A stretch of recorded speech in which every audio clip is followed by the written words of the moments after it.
Máire Ruadh, a woman of her time. Máire Rua O'Brien was born in 1616 to Turlough Rua MacMahona, Lord of East Kirkabashkin, and Maire Rua O'Brien, daughter of Conor O'Brien, 3rd Earl of Thomond, of Bunratty Castle, County Clare. She was born in Bunratty Castle, where her mother grew up and probably returned for her confinement. Her father lived at Clonderlaw Castle on the Shannon Estuary, but little remains today save a grassy mound beside the ruin of Clonderlaw House. Maire Rua means red-haired Máire, which she probably inherited from her father Turlough Rua, 1564 to 1629.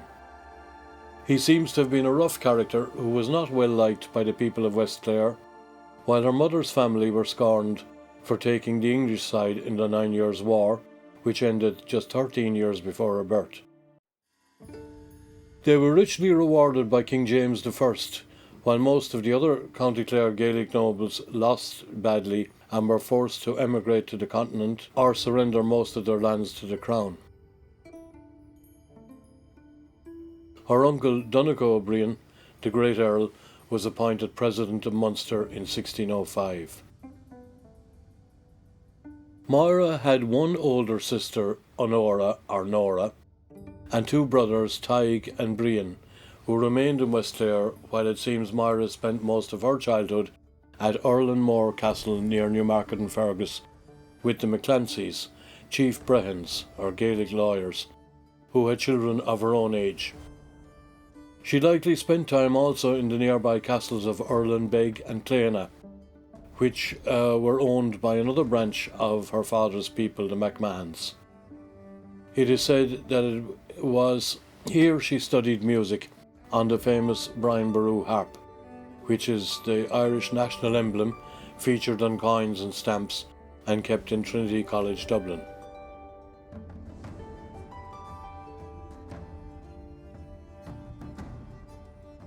Máire Rua maintained a long relationship with her childhood friend Anya McMahon of Claena throughout her life. They were about the same age and probably played music together as children. She may have been educated at Claena, and it is known that she read and wrote in Gaelic, English and Latin, and possibly French or Spanish as well. She must also have had a good knowledge of arithmetic and Euclid, as she demonstrated in later life, and a good knowledge of Gaelic and English from the McClancys, who were recognised as the top lawyers in Ireland at the time.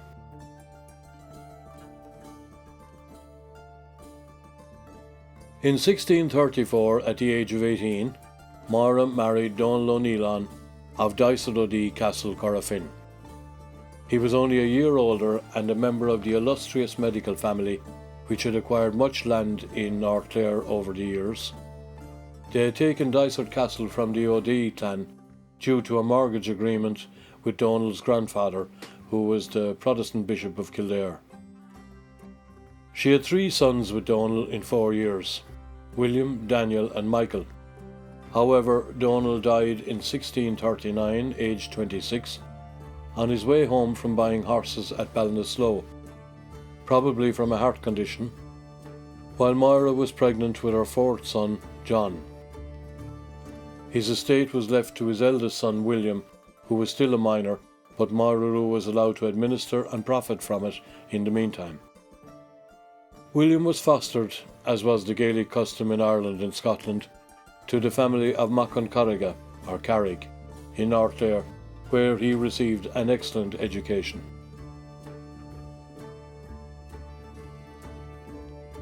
She was now manager of extensive lands and estates in North Clare, as well as some of her father's land in West Clare near Kilrush. During this time, she took an interest in modern architecture, growing tired of the old medieval tower houses, and carried out extensive repairs to Dysart Castle, creating new fireplaces and enlarging some of the narrow windows. She may have been influenced by the great O'Brien Manor House at nearby Inchiquin Castle, with its huge vista window overlooking the lake. Her sister Nora had married Sir Christopher O'Brien of Inchiquin, and she likely visited her often.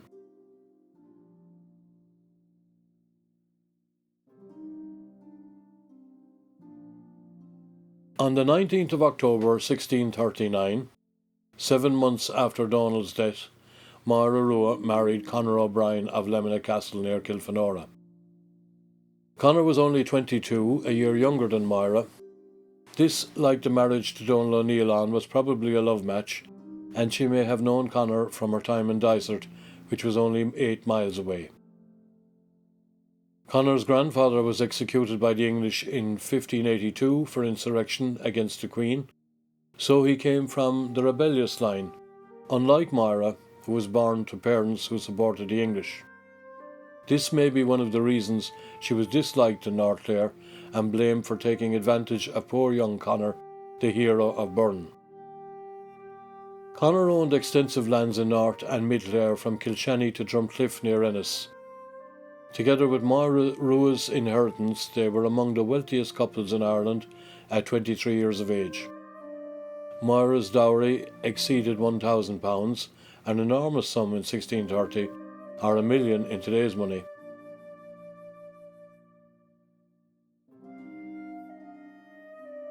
However, Lemina Castle, which stood on the craggy, treeless hills of Burren, was a great contrast from the lush green fields and woods of Bunratty or Dysart.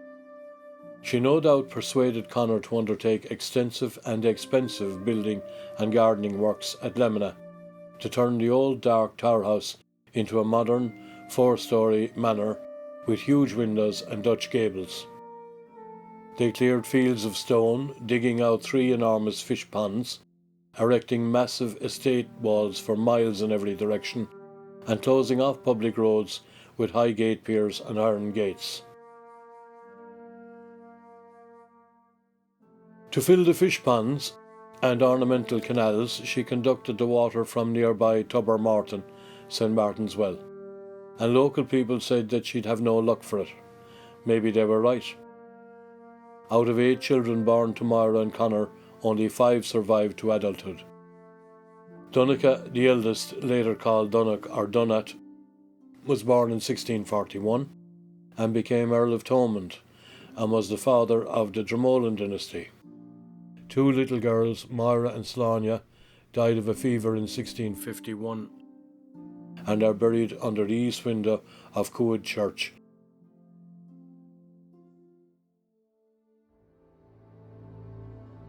The local legend is that Maire Rua was carrying out repairs to the ruin of this old 15th century church, but that she never got to roof it due to the war, and it became the burial place of her dead children. The 1630s and 40s were a time of peace, prosperity and confidence for Irish Catholics. The English King Charles I depended on the Irish for financial and military support, and promised freedom of religious practice if he won the Civil War. The new government, known as the Confederation of Kilkenny, had taken over most of Ireland, apart from a small area around Dublin, and industry and agriculture were doing well. During this time, many abbeys and churches were repaired, castles extended and modernised, and elaborate memorials erected in ruined churches and graveyards to ancient Gaelic families.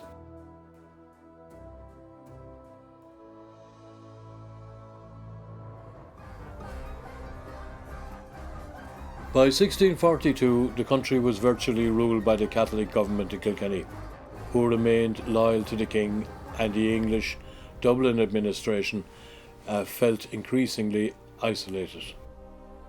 Civil war had broken out in England between the Royalists and the Parliamentarians under Oliver Cromwell, who threatened to execute King Charles and make Britain a republic.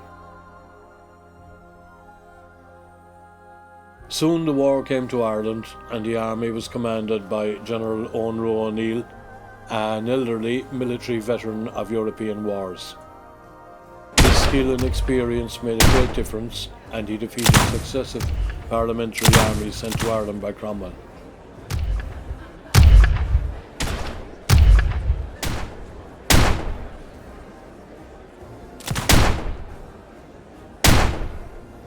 Conor O'Brien, at the age of 29, was promoted to Lieutenant Colonel and commanded a Clare cavalry company.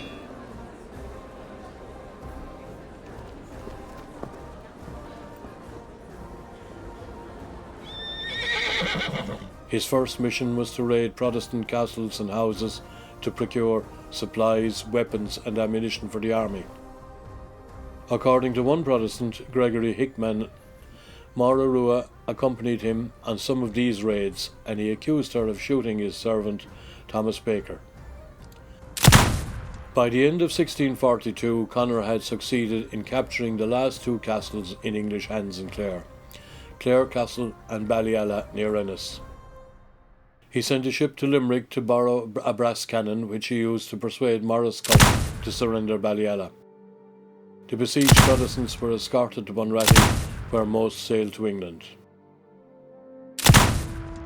In 1647, Conor was elected County Clare High Sheriff, having helped to capture Bunratty from the Cromwellians, and was now aged 30, one of the most powerful men in the county. He and Máire continued their ambitious works to Lemina Castle. A large part of Conor's tower house was taken down, leaving the stair tower, and replaced with a huge 4-storey modern house with numerous bedrooms, reception rooms and toilets on each floor. Large mullioned windows were inserted even on the ground floor, and the roof faced with curved Dutch gables. We don't know where these very modern ideas came from, but they may have been influenced by her sister Nora's house in Inchiquin Castle nearby, which had an adjoining large 2-storey manor with a massive vista window overlooking the lake. Nora was quite a bit older than Máire and lived only 5 miles south from Lemina, so she may have often visited her on the lake for advice and encouragement. They also built an elaborate gatehouse in front of the castle, which was removed to Dromolan Garden in 1913. Over the arch is the coat of arms of the O'Briens and a construction date of 1648, with the names of the builders Conor O'Brien and Máire Mahan. This probably replaced an old gatehouse from the mid-15th century. It was not unusual to find a wife's name on building memorial stones in Ireland or Scotland. It was very much a Gaelic tradition. Under Brehon law, women had equal rights to men in all things. The same is found in Dromore Castle Ruan, where Tig and Sláine O'Brien are both recorded as builders. Conor's cousin, Lord Inchiquin, known in Cork as Murragh Dótán, the burner, had taken charge of the parliamentary forces and was fighting on Cromwell's side against the king. He had moved from Inchiquin Castle to Rastellan near Cork Harbour. By 1648, the general of the Confederate Army, Eoin Roe O'Neill, had died of a fever, and his second-in-command, Tom Preston, was defeated in numerous battles by the Parliamentary Army. The papal nuncio, Cardinal Rinuccini, who had done his best to keep the Catholics united, now returned to Rome in February 1649, and Oliver Cromwell landed in Ringsend, Dublin, with a seasoned army some months later. Having massacred the inhabitants of Drogheda and Wexford, and suffering a huge defeat at Clonmel, he turned his attention to Limerick and Clare.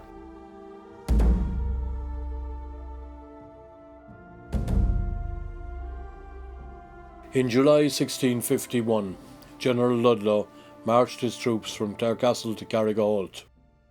After capturing that castle, he was on his way back when he was attacked by Conor O'Brien's cavalry between Ennis and Lissycasey. Conor was shot and mortally wounded and carried back to his house in Lemina by his men. Ludlow later wrote in his diary, "O'Brien was a colonel of horse and the most considerable person in County Clare, and his death was a great loss to the enemy." Local tradition maintains that Máire said to his bearers, "We need no dead men here, take him away." They took him to a nearby cottage where he died later. This may indeed be true, and may have been designed in advance by both Conor and Máire in order to be used in later court proceedings. They may also have agreed that she should marry an English Protestant as soon as possible to save their wealth and position for their children. It is likely that Conor was buried in the O'Brien vault in Ennis Friary. The story goes that she then dressed in her finest dress and jewels and took her coach pulled by 6 horses to Limerick, where she demanded an audience with Henry Ireton, Cromwell's son-in-law. There she offered to marry any English officer, and a young cornet, John Cooper, volunteered. There may be no truth in this story, but Máire did indeed marry John Cooper in 1653, but not until 2 years after Conor was killed. She may have become acquainted with Cooper when he was stationed at Lemina Castle, now garrisoned by the Cromwellians. At this stage she had moved to Corofin House beside the River Fergus in the village.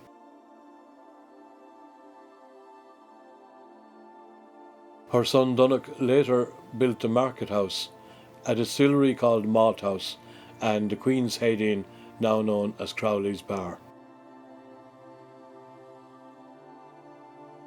After 3 years of an intense and bloody war, the Irish Confederate Army surrendered on terms that Irish troops would be given free passage to France and Spain, and that Catholics would receive religious freedom. The troops were transported, as the new Protestant ascendancy were glad to get rid of them, but the promise of religious freedom was later withdrawn.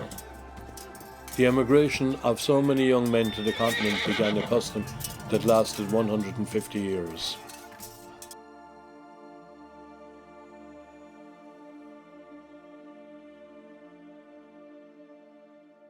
Máire Ruadh's eldest son, William O'Neill, aged 17, asked Parliament for permission to travel to Spain to complete his education. One of his sponsors was John Cooper, his stepfather.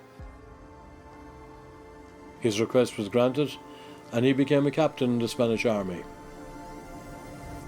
He left his mother as administrator of his lands in North Clare. John Cooper appears to have been a quiet man who concentrated in the sale of land for a fee and became quite wealthy in his own right.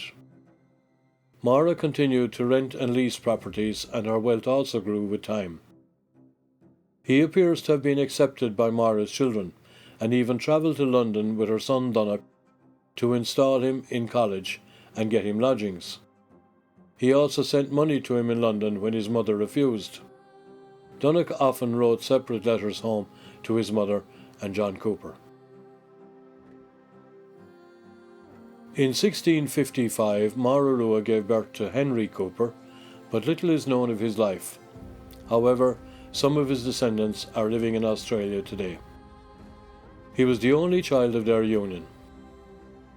By 1660, Cromwell had died and the Royalists were again in power.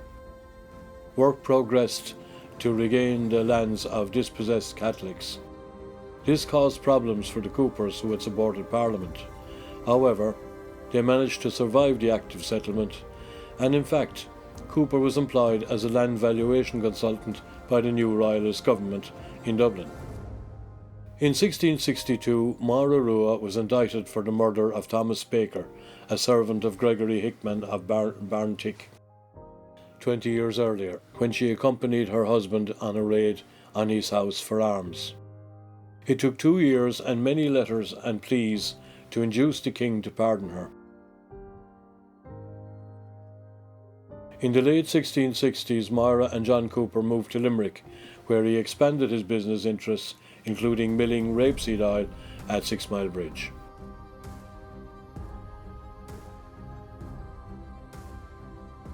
In 1672, young Henry Cooper bought a house at Castlekeil, Newmarket and Fergus for his parents, close to their other children who lived at Dromoland Castle, where they lived out their final years. Very little remains today of Castlekeil, save a portion of the ground floor. Her first son, William O'Neill, returned from Spain to Clare 2 years earlier and successfully laid claim to the castle and lands of Dice-o-Dodie, while his stepbrother Donogh O'Brien had been granted a long lease on Dromoland. Although Maire Rua brought up her children as Protestants after her marriage to Cooper, the O'Briens continued to support the Catholic Church, which administered to their neighbours, friends and tenants. This is obvious from her will, written in 1686 at the age of 70.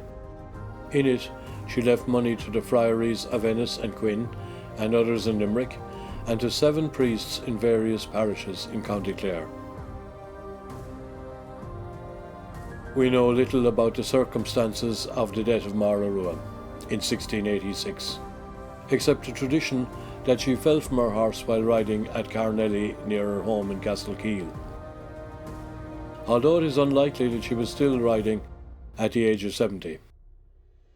Her place of burial is also unknown, but she's probably buried in the family vault in Ennis Friary. There's also a story from Corofin that she was laid to rest under the east window of Coed Church beside her little daughters Máire and Sláine. Máire and John Cooper's son Henry became High Sheriff of County Clare in 1686, but was accidentally killed by the next High Sheriff, William Smith, in 1701. Her son Christopher served overseas as an officer in Lord Clare's Dragoons, while her grandson Daniel O'Neilan fought for the Jacobites in Ireland and later Austria. His wife Celia remained in Dysart Castle, where she died in 1728. His son Joseph Patrick became a field marshal in the Austrian army, and his son Francis was the best friend of the Venetian writer Casanova. There are numerous rumours, myths and legends about Maire Rua among the people of North Clare, and none are complimentary. They tell of her greed, lust and cruelty. It is surprising that in the 1830s, when the stories were first collected, only 140 years after her death, that all facts about her were eroded from the community memory and replaced with horrific stories about her evil character. This is particularly ironic among a people with such a long and accurate oral history. There are still people in Corofin who can relate how Coed Church was constructed from stone taken from the ruins of Correen Friary in 1466. Why was Maire Rua being erased from the facts in such a short time period? It probably has to do with her treatment of her second husband, Conor O'Brien. He was a local hero. His family had lived at Lemina for over 2 centuries and were well liked and respected.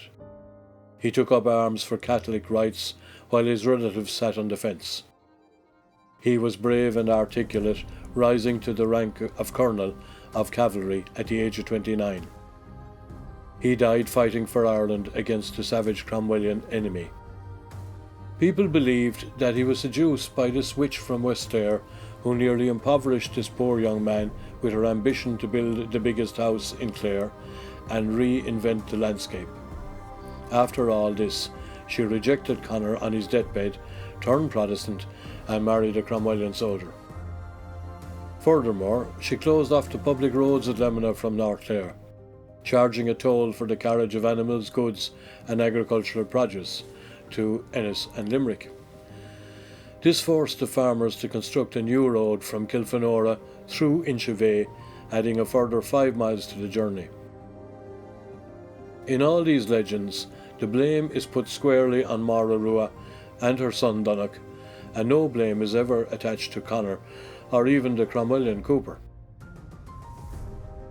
An elegy on her life was written in 1687, a year after her death, by the poet Brian O'Brien, in which he portrays her as a woman of courage, vigour, foresight and charity.